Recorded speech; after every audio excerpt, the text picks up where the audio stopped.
ಕೀರ್ತನೆ 1. ಧನ್ಯನು ಯಾರು?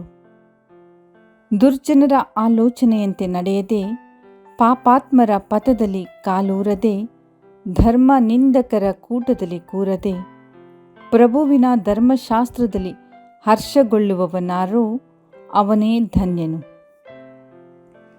ಹಗಲಿರುಳೆನ್ನದೆ ಅದನ್ನೇ ಧ್ಯಾನಿಸುತ್ತಿರುವವನಾರೋ ಅವನೇ ಧನ್ಯನು.